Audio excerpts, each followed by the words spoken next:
everybody, and welcome. This is SOTLA number 1. I don't know how the counting was. I know the first video was SOTLA -3.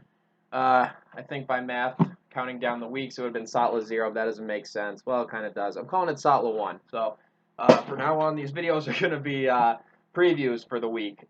So that's what we got. So I know you've all missed me. I've been hearing all the feedback from all you guys. You've been wanting these videos. So finally, we're going to preview the season here.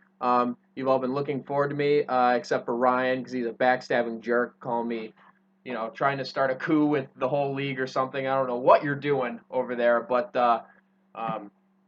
this is bullcrap. If it wasn't for Stud picking the entire Patriots offense in the draft, you'd probably be number 12 in the power rankings. Not that I'm giving anything away. So what we're going to do for this agenda is we're going to go through the power rankings of the draft based by me. I looked at the power rankings that Yahoo Sports generated, and they're complete bullshit. So we're going to go through that. And then I thought we'd go through the matchups going through week by week, but then I thought that would be a pointless thing because obviously if I rank you ahead of the guy you're playing, that's who I'm going to pick for the week. So without further ado, I want to keep these videos shorter than last year. I think somewhere like 20 minutes was ridiculous. So let's just get to that. I want to go through all the teams, give a short bit of analysis what I'm thinking here as far as how they're ranked so far right now. Obviously, these are all subject to change. You got waivers throughout the weeks, and I didn't lose sleep over making these picks, so some might fluctuate by, a spot or two on the standings. So I'm going to give it what I think. I kind of ran through these real quick. I'm going to give my analysis kind of on the tip of the tongue here. So I'm going to start at the bottom at number 12. Work my way up to number 1. I know some of you guys, after looking at this list, are going to be real pissed at me. You definitely don't agree from what I've heard. I know some of you guys really like your teams, but some I do and some I don't. I try to be very objective, so I'm putting that all up front. Now we're going to get started. So number 12, this guy's going to be very disappointed. And number 12 in the power rankings, dead last, after finishing, let's see, I don't know if he was second. I think he was second. The Tarzana Nomads I have at number 12, and I'm going to tell you why. Took a big risk taking Sam Bradford. Okay, I know he's projected to have a good year, but the guy can't stay in the field. Okay, you got A.J. Green and Brandon Cooks. Those are very solid wide receivers. But then you go to your running backs where you got Chris Ivory and T.J. Yeldon. So Chris Ivory's playing on a horrible offense, and actually so is T.J. Yeldon. I don't think any running back can run for the Jacksonville Jaguars. So really, you got a running back, or you've got two solid wide receivers, and with that team, that's all I really like right now. I'm looking at your bench. Shane Vereen, Vincent Jackson. I bet him. Maybe Amir Abdullah turns into something. But as far as that goes, I think that's really all you got going. So that's what I had at number 12. You can hate on me all you want, but hey, that's what I saw compared to the rest of the league. But maybe you'll improve throughout the season. Number 11 here, he's also going to disagree. I had Sean Steelers, and number 12, he's got the old noodle arm, Peyton Manning. I know he's great in the regular season, but by the time you're going to have playoff at the end of the year, he's going to be pretty beat up and things like that. So I don't have a lot of confidence in him. I stayed away from him in the draft. I bet a lot of other people did. Maybe not Sam. You do have Calvin Johnson, very solid. Brandon Marshall, but he's playing for the Jets, who don't score a lot of points. DeMarco Murray, I think he's still got gas in the tank. He's a very solid running back there. But then you got Doug Martin, who's on the Tampa Bay Buccaneers. I don't know how that offense is going to do. Heath Miller's solid, but Darren Sproles at your flex. He's a very good special teamer. He'll be a decent backup, but I don't like that spot. That seems like you've probably got much better bench players that you could play there with Joyke Bell. I'm just going this as your starting lineup, assuming you maybe, I don't know, make a switch there. Michael Crabtree's not bad, but I have you at number 11, but after I look a little bit more at this Sean, you can probably move up a few spots, but like I said, this will fluctuate a little bit. So number 11, I've got you right there. The more I look at it, not so sure I like that at number 11, but hey, that's what I wrote down prepping for this show, all right? Okay, number 10. I can't believe this guy didn't come in at number 12 during the draft as our Pratik's replacement and not having any idea what he was doing. But he ended up with a solid draft. I know he's got half the Patriots with Stud here, who's who I'm talking about. Tom Brady and Julian Edelman, two solid players. You got Sammy Watkins, very boomer bust. I had him last year. I paid dearly for it in a separate league, of course. I'm allowed to have one separate league. But trust me, this is number 1 in my hearts. You have James White at your running back. I would never pick any running back on the Patriots. So that guy's almost as good for his year. You got Gronk, decent team, but I think you got definitely two serious holes in the roster there. But with a good, solid number 2 quarterback, you might have some trade bait with Alex. So after that, then at number 9, I actually made a late switch here between 8 and 9.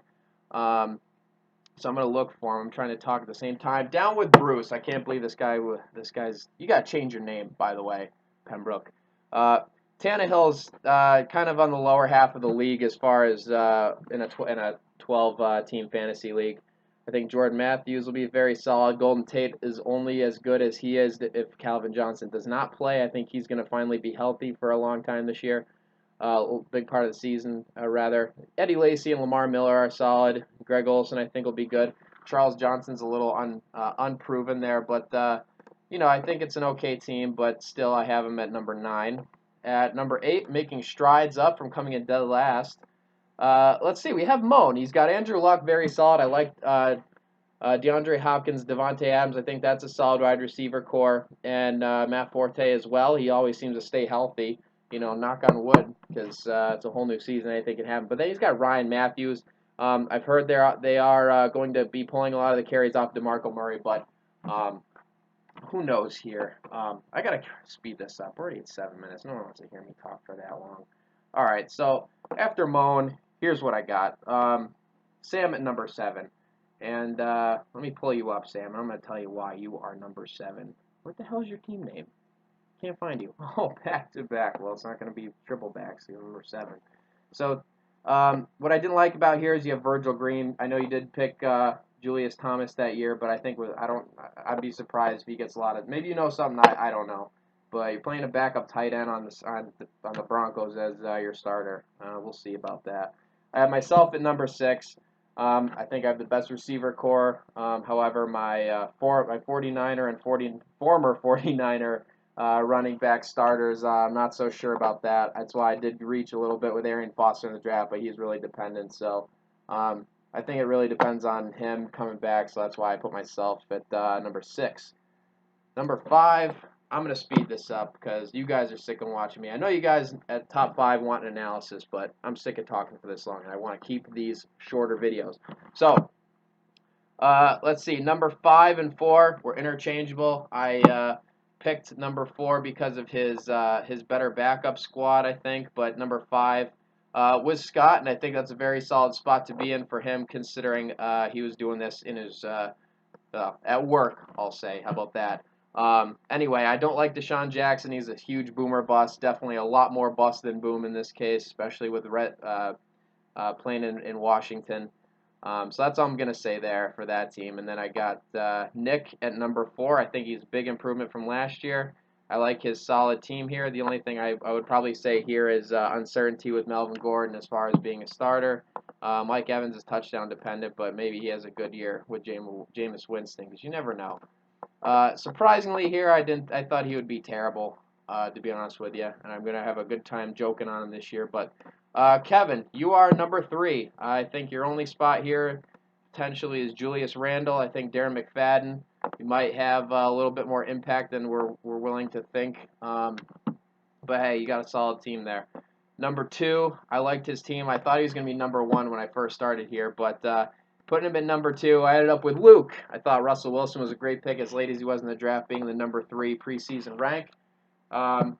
Very solid team all around. I think that's really why I gave him number 2 spot. But let me jump. I guess we all know that Zuck. Somehow fucking Zuck ended up at number 1. Matt Ryan, I think, is good. His only spot I have question about is Alshon Jeffrey. He's been a little bit injury and banged up, but I think Andre Johnson has plenty in the tank, being a possession receiver. He has Andrew Luck thrown to him. He's a good pickup late in that draft. He's got the best running back core this year with Peterson and LaShawn McCoy, as long as both of them stay healthy and play a whole season. But I was unsure about Alfred Blue, but then I looked and he's got Trey Mason, Todd Gurley. He's got both of the Rams running backs for a backup. And Bishop Sankey. So either of them could turn into something once Alfred Blue leaves for Arian Foster. So he's got a few weeks to figure that out, and I think he's right now solid at number 1. So I'm already at 10.5 minutes. You guys have heard plenty of me talking right now. So that's SOTLA #1 in the books. I hope you guys like that song, by the way. That closeout and entry song. I'm gonna play the end of it here too. Oh, it's not coming up. I gotta open up iTunes to play this. 'Cause it's a pretty dope song. Just thought you guys should know. DJ Big B is the new guy. Let's type this in. It's a good jam. It's not available on iTunes. You can't get anywhere but here. Oh yeah, so I just want to say, Commissioner out. Good luck, everyone. Week 1. Let's do this.